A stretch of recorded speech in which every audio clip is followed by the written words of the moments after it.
بسم الله الرحمن الرحيم. الحمد لله رب العالمين، والصلاة والسلام على خير خلقه وآله أجمعين. اللهم اشرح لي صدري ويسر لي أمري واحلل عقدة من لساني يفقه قولي. لا باسی شرح کردن و ڕوون کردنەوەی ئوسوڵی ثەلاسە لە دەرسی نۆیەمدا دەگەینە باسی ئەسڵی سێیەم. الأصل الثالث أصل بنشيني سيم لباسي أو كتابيدا معرفة نبيكم محمد صلى الله عليه وسلم، باسي ناسيني بيغمبركتانا محمد صلى الله عليه وسلم، وهو محمد بن عبد الله، أويج محمد كري عبد الله كري عبد المطلب كري هاشم، وهاشم من قريش، هاشمش لا تيري قريشا، وقريش من العرب، وقريش جلسيا العرب والعرب كان، والعرب من ذرية إسماعيل بن إبراهيم الخليل، عربيش لتيري إسماعيل كري إبراهيم خليل الرحمن عليه وعلى نبينا أفضل الصلاة والسلام، صلاة السلام خواهي پروردگار لسرهم ينبت. وله من العمر أو پیغمبر صلى الله عليه وسلم تمني چند بوا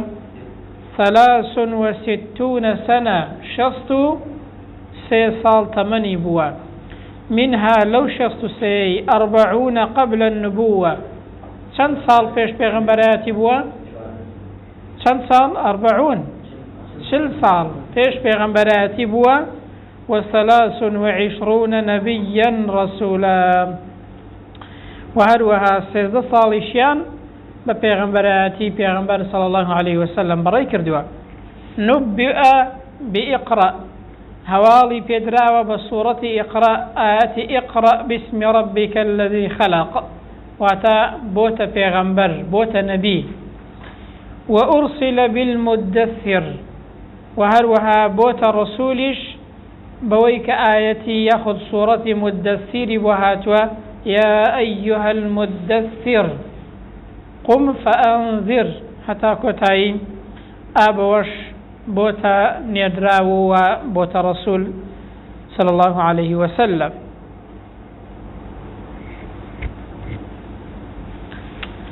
انجا نبي ورسول،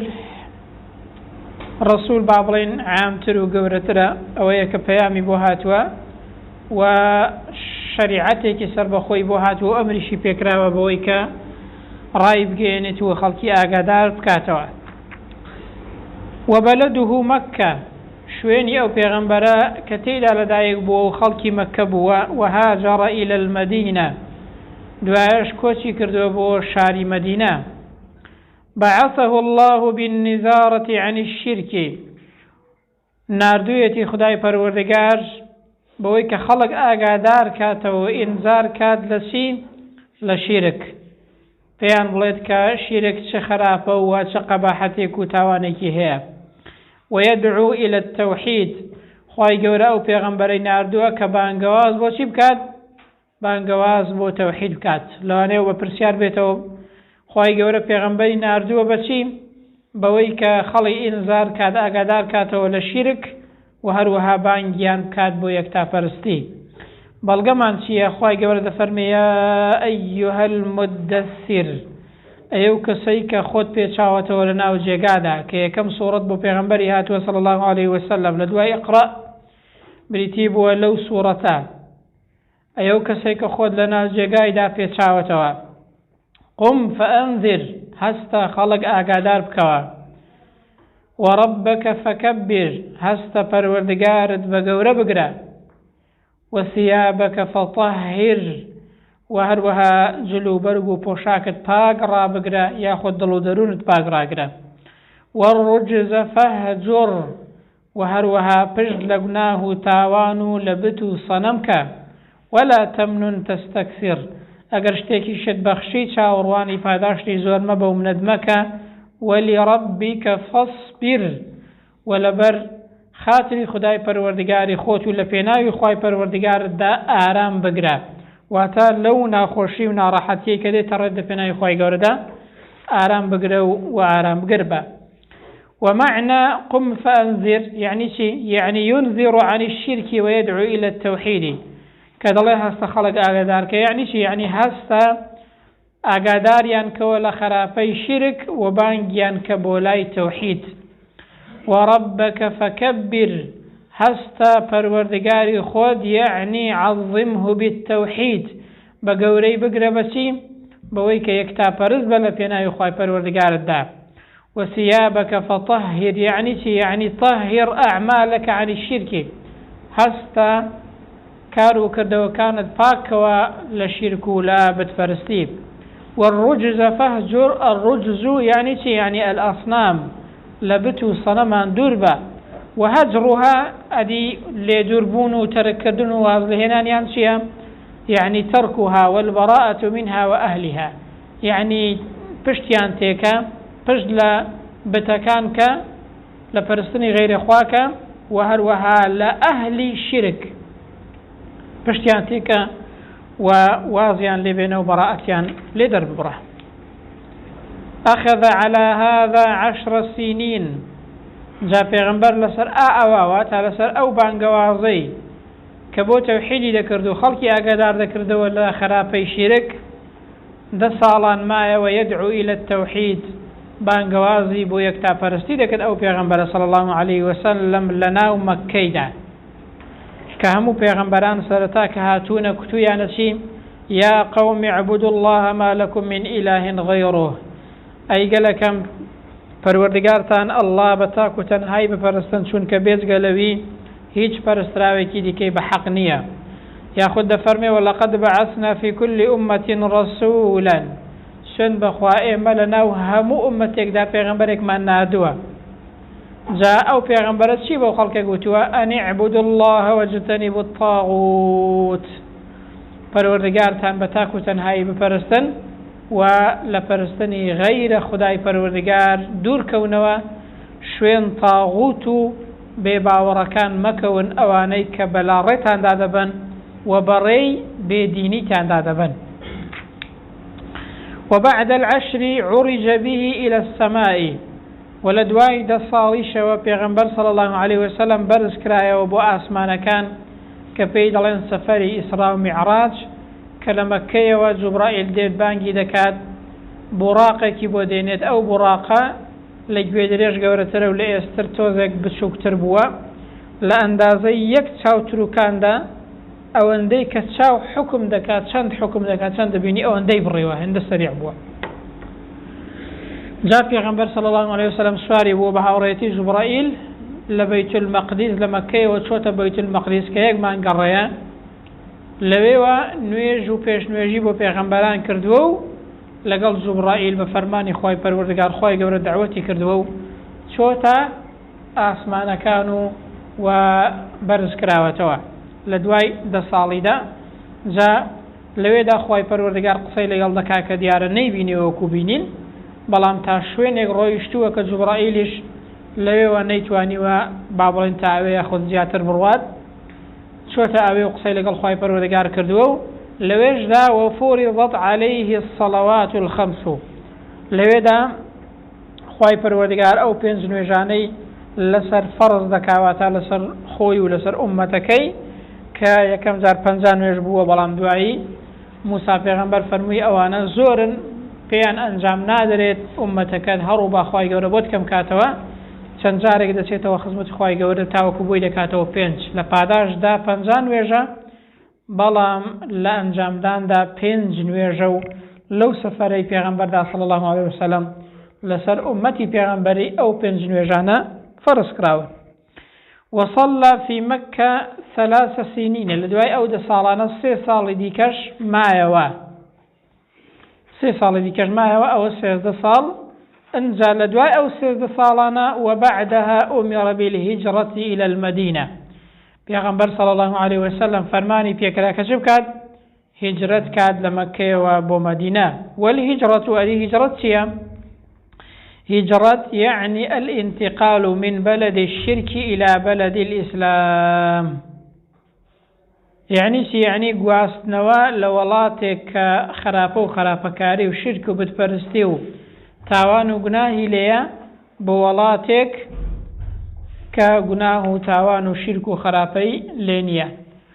واتە ئەوە هیجرەتە کە ئینسان لە پێناوی خۆی پەروەردگاردا بیکات لە وڵاتێکی خراپ لە شوێنێکی خراپ بڕوات ئەوێ بەجێ بێڵێت بچێتە شوێنێکی باش کە تێیدا دینداریەکەی پارێزراو بێت. و جۆرێکی دیکەی هیجرەتمان هەیە، ئەویش چییە؟ ئەویش ئەوەیە کە پشت لە گوناه و تاوانکەی چۆن پشت لە وڵاتێک دەکەی کە خراپە، ئەوە پشت لە گوناه و تاوانکەی شوێنی خراپ بەجێ بێڵی. پێغەمبەر دەفەرمێ صلی الله عليه وسلم والمهاجر من هجر الخطايا والذنوب. مهاجر ئەو کەسەیە کە پشت لە گوناه و لە تاوان دەکات، یاخود لە شوێنێک کە گوناه و تاوان دەکرێت ئەو شوێنەی بەجێ دێڵێت. ئێستا ئەوە زۆر گونجاوە، ئینسانی وایە بۆ خۆی دەچێتە کافتەریایەکی نێرگەلەخانەیەکی دوو لە ڕووی جەنابتە، دەچێتە شوێنێکی خراپ کە لەوێدا قسەی خراپی تێدا دەکرێت، کاری خراپی تێدا دەکرێت، گوناه و تاوانی تێدا دەکرێت. ئەوە هیجرەتە کە ئینسان ئەو شوێنانە بەجێ بێڵی، نەچێتە ئەو شوێنانە، بچێتە شوێنێک کە ئینسانی چاکی لێیە و دینداریەکەی تێیدا پارێزراوە. ئەوە جۆرێکی چییە؟ جۆرێکی هیجرەتە. واتە لەسەر ئینسانی واجبە کە ئەو شوێنە خراپانە بەجێ بێڵێت. بۆچی پێغەمبەر دەفەرمێ والمهاجر من هجر الخطايا والذنوب. مهاجر ئەو کەسەیە کە پشت لە گوناه و تاوان دەکات، جا هەر جۆرێکی گوناه و تاوان بێت، هەر شوێنێکی گوناه و تاوانی لێ بکرێت، ئەوەش جۆرێکی هیجرەتە کە ئینسان ئەو شوێنەی بەجێ بێڵێت و هەروەها نەچێت ئەو شوێنەی. ئێستا ئەوە بۆ ئێستا زۆر گونجاوە، بەتایبەت بۆ چینی گەنج و تەمەنی گەنج. عەلەیکم السەلام وەرەحمەتوڵڵاه. ئەوە زۆر گونجاوە کە ئینسان هیجرەت لە شوێنی خراپ بکات و هیجرەت لە لای ئینسانی خراپ بکات بۆ ئەوەی دینداریەکەی تێیدا پارێزراو بێت. ئەوە جۆرێکی هیجرەتە برا. والهجرة فريضة على هذه الأمة. هجرتش واجب لسر أو أمتي في غنبري صلى الله عليه وسلم من بلد الشرك إلى بلد الإسلام. لشوينك لولاتك كشرك وبتفرستي وخرافكاري كدايا بولات شويني مملكة إسلام، وهي باقية إلى أن تقوم الساعة أو إجبار دواما حتى وكروج قيامة هجرة هرهيا. بەڵگەمان چی خۆی گەورە دەفەرمێ کاتێک کە دیمەنی ئەو کەسانەمان بۆ باز دەکا کاتێک ڕوحیان دەکێشرێت کە هیجرەتیان نەکردووە لە شوێنی خراپ ماونەتەوە. خۆی گەورە دەفەرمێ إن الذين توفاهم الملائكة. ئەو کەسانەی کە فەریشتەکانی گیانکێشان، فەریشتەی گیانکێشان ڕوحیان دەکێشێت کە ظالمی ئەنفوسهم، ستەمیان لە خۆیان کردووە بەوەی کە شوێنی خراپیان بەجێ نەهێشتەوە و هیجرەتیان نەکردووە. قالوا فيما كنتم. دەڵێن کاکەوە لە کوێنە و چیتان ئارێ؟ قالوا كنا مستضعفين في الأرض. دەڵێن وڵا کاکە ئێمە بێتوانە بووین لە زەویدا، نەمان دەتوانین کۆچکەین بۆ شوێنێکی باش و بڕۆین ئەو وڵاتەی بەجێ بێڵین. جا فریشتەکان پێیان دەڵێن قالوا ألم تكن أرض الله واسعة فتهاجروا فيها. ئەرێ کاکە زەحمەت نەبێ ئەوە زەوی خوای گەورە فراوان نەبوو، خۆ هەر مەککە نەبوو، هەر ئێرە نەبوو کە تێیدا بمێننەوە، هەرەو شوێنە خراپە هەیە برام. ئەدی ئەلم تەکون ئەرض الله واسعة، کاکە زەوی خوای گەورە فراوان نییە فتهاجروا فيها تاوەکو کۆچی تێدا بکەی. کاکە هەر ئەو دوکانە هەیە بچێ ناوی برام، هەر ئەو شوێنە هەیە بچی لە ناوی بی کاکە هیچ شوێن نییە، ئەو هەموو ئەرزە فراوان و مەملەکەتە فراوانە. ها ألم تكن أرض الله واسعة فيها ضلين سرزنشیان دەکەن. ئەدی کاکە زەوی خوای گەورە فراوان نەبوو بە شوێنێکی چاک چوونەیە. ئەنجا فأولئك مأواهم جهنم. ئەوانە شوێنیان جەهەنەمە، خوا پەنامانداد. وساءت مصيرا. ئەوەش خراپترین شوێن و سەرنجامەکە ئینسان بچێتێ. إلا المستضعفين من الرجال والنساء والولدان. تەنها ئەو پیاوە بێهێز و پەککەوتانە نەبێت کە تاوانبار نابن. ئەوانە ئەگەر پیاوێک پیر و پەککەوتە و بێهێز بێت هیچ توانایەکی نەبێت، یاخود ئافرەت یان منداڵ، لا يستطيعون حيلة ولا يهتدون سبيلا. هیچ دەرچەیەکیان نییە و شوێنێک نییە کە بۆی بڕۆن، یان ڕێگایەک نییە کە دەربازیان بێت کە بۆی بڕۆن. فأولئك عسى الله أن يعفو عنهم. ئەوانە نزیکە خوای گەورە لێیان خۆش بێت. وكان الله عفوا غفورا. براستي خواي پروردگارش لي خوش بو ومهربانە بەرامبەر بە بەندەکانی وەکو لەو ئاەتەیدا دیتمان سەرزەنشتی ئەوانە دەکات کە لە شوێنی خراپ و وڵاتی خراپ دەمێننەوە بۆ شوێنی چاک ناڕۆن و واروها کۆژ ناکەن یان ئەو ئاەتەی کە خوای گەورە دەفەرمێ یا عیبادی الذین آمنوا ئەی بەندە ئیماندارەکان إن أرضي واسعة فإياي فاعبدون کاکە ئەرزی من فراوانە خوای گەورە دەفەرمێت ئەگەر دەتانەوێ ئەمن بپەرستن واتە کۆچکەن بۆ ئەو شوێنە چاکانە و بڕۆن بۆ شوێنی چاک و لە شوێنی چاک بن چونکە ئینسان مەحاڵە لە شوێنی خراپ دینەکەی پارێزراو بێت مەحاڵە ئینسان لە شوێنی خراپ دینەکەی پارێزراو بێ یان ئەوەتانەیە ئەو کەسە نەتوانێت دینداریەکی تەواو بکات یان دینەکەی ئاشکرا بکات لەو شوێنەی کە تێکدایە قال البغوي كمفسر كذا فرميت سبب نزول أو آياتي شبوة في المسلمين الذين في مكة لم يهاجروا ده فرمي درباري أو مسلمانان كلمة كما بنوا هجرتي أن نكتبوا درباري أو أن دابزي ناداهم الله باسم الإيمان خواهي قورا بناوي إيمان دار بانجيان دكات وباسيان دكات بل هذا إيمان دار بلام تاوان بارن والدليل على الهجرة من السنة بل كما لسر هجرتي جبريتي إلى سنة پیغمبر صلى الله عليه وسلم كپیغمبر فرمي لا تنقطع الهجرة هجرت كوتاي بينايت حتى تنقطع التوبة تاوك التوبة كوتاي بينايت توبش كنجن كوتاي بيدت ولا تنقطع التوبة توبش كوتاي ناي مزال درقاي توبة كراوية حتى تطلع الشمس من مغربها حتى وكو روش لروش آوا وهالديت لروش آوا وهالديت وتألير آوا دبيت ألي وهالديت أو كاتي كروش قرايا توبة قبول نابد أو كاتي مزالي توبة نامينيد واتا حتى أو كاتي هجرة كردن هر بردوام دبيت پیغمبر صلى الله عليه وسلم وعد فرمت زاوجر فلما استقر بالمدينة كاتك أو پیغمبر لنا مدينة دا جيكير بو واتا كوشي كرد بو مدينة وجيكير بو لمدينة أمر أمريكي فكرة ببقية شرائع الإسلام أمري فكرة بو شرائعانا أو شريعتانيك أو شريعتواتا أو ياسانيك ما بن كأمري في بكريد لما كيدا أحمدانا برزبون شون كشوينكي بابلين قنجاو نبو لويدا همشتك جيب بكري كسو مديني أو جار أمري فكرة أواني ديكش تواو بكات وجب زيان كان وكل شيء وكل زكاة روجو حج جهاد كردن لبنا يخاي پروردگار دا والآذان بانك والأمر بالمعروف والنهي عن المنكر وهروها أمر كردن بشاكا ورقري كردن لخرافة وغير ذلك من شرائع الإسلام وغير أوش أواني دي كش كما بن لياساكان الإسلام لمدينة دابو پیغمبر دابزين وهروها أمري فكرة كزيبزيان كاد لبرشي لبروي الزمينة لمدينة دا قنجاو وجبزيان كاد بلام لمكي دا زمينة كقنجاو نبوكها مشتيك بتواني لويدا جبزيب كاد أخذ على هذا 10 سنين لمدينة دا لسر أو ما يوشن صالان دا صال 13 صال لمكي بو دا صالان يجلي بو لمدينة بو وبعدها توفي ولدواي أو دا صالانة كلمدينة ما يوا پیغمبر صلى الله عليه وسلم كوز دكات صلوات الله وسلامه عليه صلاة سلامي خواهي پروردگاری لسر بيت بلام كپیغمبر كوزي كردوا ودينه باق دينكي كهناويتي بخواهي قورا پیدا ناردوا هر چيا هر باقية واتا هر ماو هر دمينيتو هر بكارا باق يعني لدوايوي هتا وكو قيامته ايما هر خاوني او دينين واو دين هر شوين كوتي دبيت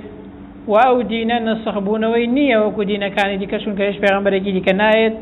وهر وها باقين يعني او دينش خواهي قورة دي فارزي هتا وكو روج قيامته إنا نحن نزلنا الذكر وإنا له لحافظون وهذا دينه أأوى أو دينيك پیغمبر صلى الله عليه وسلم ينابيتي لا خير إلا دل الأمة عليه حج خير شاكيك نية إلا أو پیغمبر أمتكي آقادار كردو توليه ولا شر إلا حذرها منه حد شر خرابيك جنية إلا أو بيغمبرا شي كردوا خلقي لآقادار كردوتو وحذري داو بخلق كأويك أو دينا نهي لذكات إلا خرافة بوية نهي لكراوة أو ديرا يعني شين شدق يعني كذا زانيت لا خير إلا دل الأمة عليه ولا شر إلا حذرها منه واتا هرشيك أو دينا ديليت أو باشو لمصلحة برجوندي دنيا وقيامتي إمدايا ومجالي أو نما وكيش تقل دينكي زياد كان بلنز عوج وعباشا لبرشي لبروي أو بيغمبرا هموش تيكي تاكي بيه موتوا هموش تيكي قرخارا بشي لما قدغا كردوا كواتا أويك الدين بيمان دلت أويك أخواي قورو بيغمبر صلى الله عليه وسلم بيمان دلت هر أو باشا هر أو بكالكي چي ديت بكالكي دنيا وقيامت مان دي ولبرجوندي دنيا وقيامت مانا اگر کسی گوتی آخر جاکا که او سنت چیه جبه زیدکی آخر اولش کسیه با عفرتی دلید که دلین اما بروامان وای هرچی دین امری پیدا که هر او باشه هرچی دین لرگری لیکردو هر او خرابه جا عقلی منو تو عقلی کسی که دیکن نایخوانه توا یان هوا و هواسی خوی پیدا لی ولا که او باش نیه او باشه او بخوی غلط دکات چون که اما بروامان وای هرچی چاکه هی دین امری پیکردوه كواتا هرچی دين ديلي هر او باشا جا بهمو فرض سنة كانيوا بروامان دبي وابد هرچی دين پیمان دلي هرچی قرآن و سنة پیمان دلي او باشا و او لبرجون دي دنيا وقيامتي ايمدايا و اوش جوانا نابا انسان پیوابه ولا كاك السنة كي پیغمبري جوانية صلى الله عليه وسلم آية دا قنجي انسانك هبه بلا ولا كاك يعني حجاب جوانية نڵێن کاکە هەرەوە جوان و باشە لەبەرەوەی ئەوە ئەمر پێکراوە لە دینەکەماندا کەواتە هەر ئەوە باشە و هەر ئەوە جوانە دەبێ ئینسان ئاوا بیر بکاتەوە والخير الذي دل عليه أو خيري كالناوياندا پیغمبر صلى الله عليه وسلم ئاگاداری کردوینەوە التوحيد بريتيا لا يكتاپەرستی وجميع ما يحبه الله ويرضاه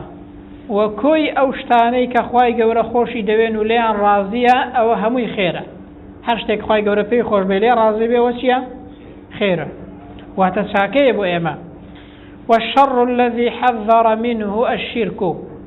ادي او خرابيه او شري كبيغمبر اگاداري كردوين او نهي لي كردوا بريتي لشي هاو باش دانان بو خواي پروردگار توحيد يعني يكتا فرز بي شرك يعني شتغنين يا رزق خواي گورا صفتك خواي گورا با بنديك وبدار وبردك ندي لهيج شتك دا هيج شتك بيوك خواي گورا نبيت نيكي هاو باش خداي پروردگار وجميع ما يكرهه الله ويأباه وهروها همو اوانيك خواي گورا بينا خوشوليان رازينيا همويان شرنو وهروها همويان خرابا بعثه الله الى الناس كافه خواهی گەورە و پێغەمبەرەی ناردووە بۆ کێ بۆ هەموو خەڵکی بەگشتی بۆ ئینسان و جن بۆ ئینسان و جن بۆیە خواهی گەورە دەفەرمێ قل یا ئەیها الناس بڵێ ئەی پێغەمبەر بە خەڵکی ئەی خەڵکینە ئینی رەسوول الله ئیلەیکم جەمیعا ئەمن نێردراوم بۆ لای ئێوە بۆ لای هەر هەمووتان واتە پێغەمبەری هەمووانە جاکە پێغەمبەری هەمووانە چمان لەسەر واجب دەبێت ئێمە دەبێت چۆن بین بەرامبەر بۆ پێغەمبەرەی وافترض طاعته على جميع الثقلين انجا واجبە گوێڕایاڵیکردنی ئەو پێغەمبەرەی صلى الله عليه وسلم لەسەر هەموو ئینسانێک ولەسەر هەموو ئەجنە الثقلين يعني الجن والإنس يعني جن وإنس دەگرێتەوە بوشي خواهي قولة فرمي قل يا أيها الناس إني رسول الله إليكم جميعا شنك أو پیغمبر أبو هموان هاتو ولا سرمان واجب قريالي فرمان كاني أو پیغمبر أبكين صلى الله عليه وسلم وأكمل الله به الدين خواهي قولة ديني تواو كردو أبوه أو پیغمبر أيوه واتفيد ناردو أو دينش تواو بوا بلغمان اوه خواهی گورده فرمي اليوم اكملت لكم دينكم او رو دينكتان بوتوا او كردون كلا حجي مال اوهي پیغمبر دا صلى الله عليه وسلم أو آياتا دابزيوا لدواي عسر وبيغمبر لكيوي عرفه بوك وآتي ودابزيوا جولكيك بإمام عمر فرمو وتي أجر أو آياتك هي للاي إيه وأجر أو آيات بويما دابزي بايا همو صالك أو رجما ذكر دجاجة إمام عمر فرمي كم آياتها جولك كفرمي آياتك هذا فرمي اليوم أكملت لكم دينكم وأتممت عليكم نعمتي ورضيت لكم الإسلام دينا إمام عمر فرمي دزانم لشوي دابزيوا ودزانم لشكاتك جداب بيغمبري دابزيوا لا روج عرفة لدواي عصر كبيغمبر لا كيوي عرفة بو أو آيات أبو بيغمبر دابزيوا صلى الله عليه وسلم خواهي قورة فرمي أو رو دينك تانم تواو كردن وأتممت عليكم نعمتي ونعمتي خم سردارشتن كواتا أو دين نعمته برام ورضيت لكم الإسلام دينا خواهي قورة فرمي أمن رازم بويك إسلام دين تان بي برنامج جيان تان بيت جيان تان ببي أو برنامج ركخن والدليل على موته أدي بلغش مانشي لسر أويك بيغمبر مردوه إنك ميت وإنهم ميتون أي بيغمبر أتو دمري وأوانيش دمرا ثم إنكم يوم القيامة عند ربكم تختصمون باشان لروج قيامته دا مناقشة دا كان للاي خواي پروردگار واتالوش دا يقدك دبي النوا ليردا دين كتاي درسي نويمش لا باسی تقریبا دقیقه باسک هر لباسی ناسینی پیغمبر صلی الله علیه وسلم كفيوندي با هلصانو وزندوبونوايا للرجي قيامته دا لدرسي ديم دا إن شاء الله كتاي بيدينين درسي نويمش مع بوشوازي كتاي بهنا وصلى الله على سيدنا محمد وعلى آله وصحبه أجمعين والسلام عليكم ورحمة الله وبركاته.